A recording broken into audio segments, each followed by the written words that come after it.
Okay, so for this update we've got some interesting stuff happening. The avocado that we transplanted last time is looking a bit sad, a bit droopy as you can see here. I guess he's just suffered a bit of transplant shock and is still recovering from that. But meanwhile, the other reed avocado has overtaken this one. It's looking really nice and tall, really great healthy leaves on it. And yeah, so even though this one took a lot longer to sprout initially, it has grown a lot faster and a lot better than the one that we started in water. As for the Hass avocados, the one in water is pretty much the same as last time. It hasn't got much bigger, maybe the taproot's a little longer, but no more development than that. And the one in the pot that wasn't sprouted last time has sprouted. As you can see, it's started to grow, so super stoked about that. And again, this one, wasn't showing anything. It may have been growing under the ground for some time, but it has already overtaken this other one here.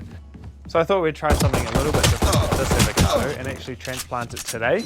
So rather than waiting until it has leaves like the other plant, hopefully this will mean that it doesn't have as much transplant shock. But I guess time will tell. We'll see later on in the next update if it's more successful than the other one or not. Hopefully it doesn't kind of slow it down too much, but we'll see what happens. But anyway, we'll check up again in one final update to see what the results are and which method ended up being best. Out of charges. Enemy spotted B.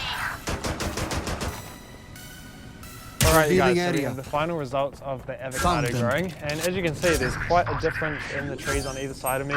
So these are the trees that were Last grown player directly standing. forward, and they're much Spike larger, planted. much more vigorous than the ones grown with the method. As you can see, this tree is looking absolutely amazing. It's growing with a huge amount of vigor. They demand a fight. Who are we to disobey? Alright you guys, so we have the final results of the avocado growing, and as you can see there's quite a difference in the trees on either side of me. So these are the trees that were grown directly in soil, and they're much larger, much more vigorous than the ones grown in the water and toothpick method. As you can see, this tree is looking absolutely amazing. It's growing with a huge amount of vigor and it has nice big leaves to it. It's really just pumping out the growth, and it has been ever since we saw the top sprout. You guys would have noticed earlier that this one sprouted a lot earlier than this one, but because of the transplant shock and everything, this tree did suffer quite a bit and was wilted for a while before it kind of perked back up. And so that really kind of put it on the back foot and let this one take over. The thing is with growing them directly in soil is a lot of people do end up failing because they can take a little while to grow the top, and although a lot might be taking around the roots, you may not know about it and you may start to neglect your tree. So if you do want to grow them in soil, do just persist with it. Make sure you keep your plant watered and don't kind of let it dry out, because once they do start to float through the surface, they just take off and they grow really, really fast. As for this one here, you can see he's looking nice and healthy, and this is a Hass avocado compared to the other Hass avocado, and this is obviously the one that was grown in the toothpick method. And as you can see, a lot shorter, but still really nice. Spike planted. Last player standing. Before he had his top growing, just when he had his roots. It seems to be growing well. But yeah, a little bit of a difference there. This one may end up catching up to the one grown just directly in soil, but time will tell that. But yeah, I'm just stoked to see some kind of clear results that this method does seem to work better. Obviously our sample size is only 4, so if you did this with me,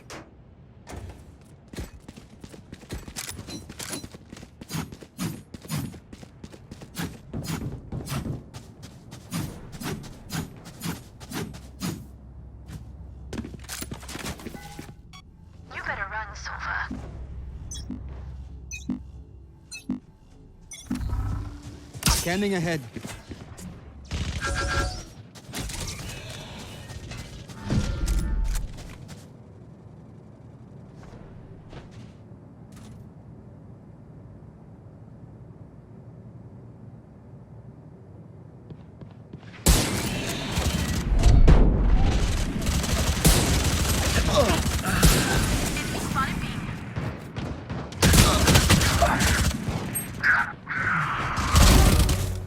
No charge. Spike down B. One enemy remaining. Hello.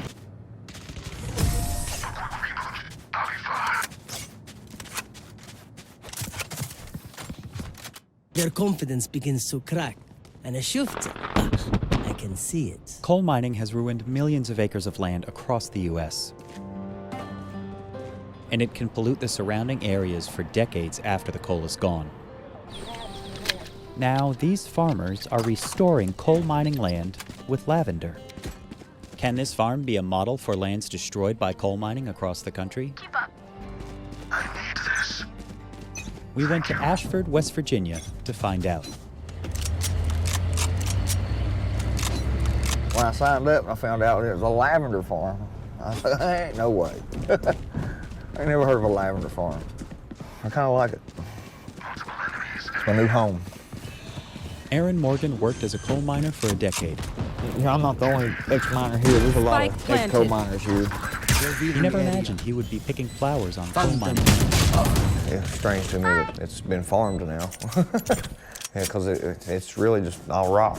It's a wasteland, really. Appalachian Botanical Company, or ABCO, is on a retired part of a larger coal mine. One enemy Go over remaining. and meet some of the guys. My name's Frank. I've had an assortment of jobs. I like this one the best. I don't even work here. I just turned it. We do turn a good section of this mountain purple during the blooming season. The business is part of a reclaiming process that rebuilds the landscape with new vegetation. But it's complicated and costly. Imagine blasting the top off of a mountain and then trying to rebuild it piece by piece. Growing plants in the soil on mines is tough, but luckily, Lavender loves poor soils. and this sweet-smelling herb can actually reduce toxic heavy metals in the soil. We make sure the soil tests come back so that there's no heavy metals, no toxins of any kind. Revealing You area. harvest the lavender throughout the summer and early fall. Off your feet! ABCO uses every part of the flower, so nothing goes to waste. I need like 35 pounds of these buds cut off by tomorrow. They spread the lavender on the floor to cut the buds and bundle the stems to sell for cooking. We put the lavender leaves off and we'll put that in water and rooting hormone. They save small leaf clippings and plant them to grow Spike more down lavender. B. This is the 40-gallon pot. One enemy remaining. 26-gallon. Matt Carter boils water to steam distill about 40 pounds of lavender. Last player standing. Everybody knows that oil is lighter than water. The oil floats to the top. Just drain the water off of it, which we keep the water too. They filter the oil 3 times before bottling it up. They also use the flowers to make creams, honey, salt, and hand sanitizer. Ready? Finally, If the you're not a leftover good plant shot today, biomass is don't transformed worry. into there are compost. other ways to be useful. Coal companies are legally required to restore the land they have mined. After a company drills and blasts a deep pit, it piles all the broken rock and topsoil back into it to reshape the landscape. All that earth gets compacted down to prevent erosion and runoff. They plant some sort of vegetation and clean the water if need be. An old mine can become any number of Scanning things, ahead. like a grassland, a home, There they or, are. in the case of ABCO, a farm. But does the land actually go back to what it was like before? It's still fairly rare, I think, for reclamation to be done well. Mike is reforesting a 2,500-acre surface mine that has already been reclaimed.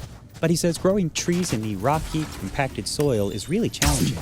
They have to rip the soil can go sometimes down. 3 or 4 feet to plant anything here. When you stop the mining, it doesn't mean that the pollution stops. Layers of rock that have been deep in the earth for millennia are now exposed. And so they become very active chemically when they're exposed to water.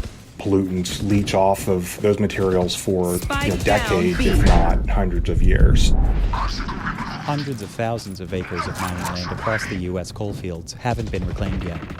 If the One mine enemy remaining. is stopped and reclamation activity stops, these mines just sort of sit, often as wastelands of bare soil and rock. And there's a fear that as the coal industry continues to 30 decline, seconds left. more land could go to Scanning waste. ahead. ABCO hopes to expand its farm onto this patch of partially reclaimed land on the mine. But for now, it sits idle. nice, but not nice enough to You can look out there and see Let's all run the and get outta nasty here. water just sitting out there and laying. It's awful, man. We ain't even allowed out there.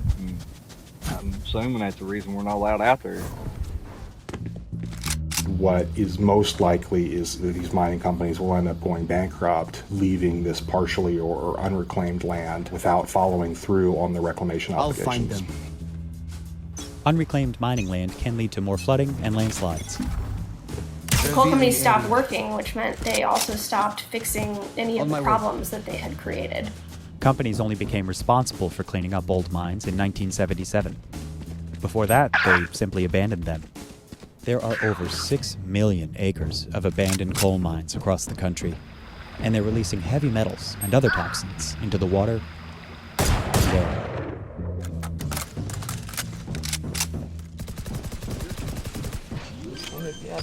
You can come in and take some of these off. Spike planted. Businesses like Avco are working to both restore the land and One provide enemy jobs remaining. here in I've Boone got County your trail. as coal is on its way out. The farm has doubled in size since it broke ground in 2019. Well, that's a lot of flowers. That's a lot of lavender. That's a lot of work. That's a lot of employment. Along Last with player employing former coal standing. miners, Avco also hires people in long-term drug recovery. I like working here because they gave me the opportunity to show that my past isn't a past. They were still willing to work with me, and it was great that somebody gave me a chance to show that I can do this. And so when we reclaim, we don't just reclaim land. We reclaim land, people, communities, everything. Reclaiming mine land is one step toward a post-coal future. The Biden administration has committed to investing $260 million in reclamation efforts for states and tribes.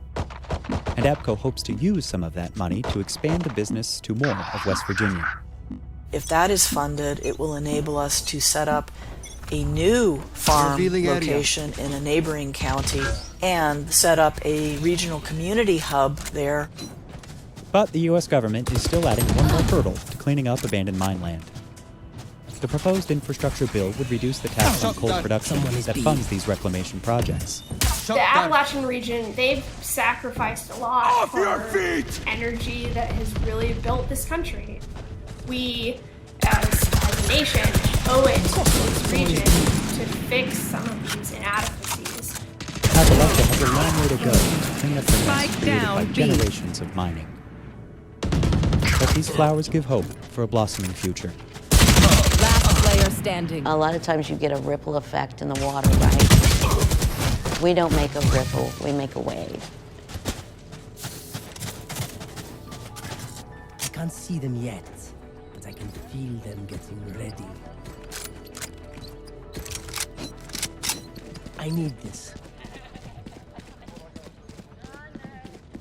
I need this, thank you.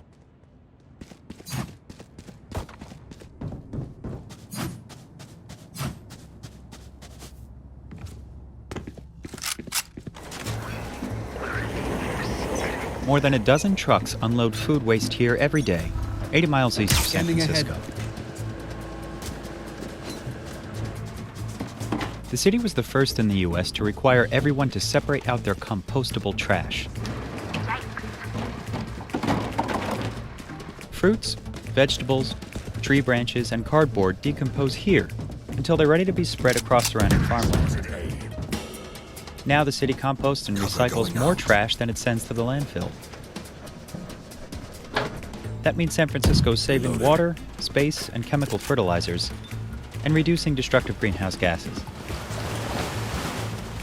So how does composting work when it's servicing a whole city? On my way. And why aren't more places doing it? We went straight to San Francisco's compost pile to find out if this model can actually reduce worldwide waste. An employee-owned company called Recology collects all of the trash, recycling, and compost that San Francisco throws away. Since 2015, every home and business has used a separate bin for their food and yard waste. 30 seconds left. One enemy remaining. Here, spike It ends up down here, B. at this industrial composting yard.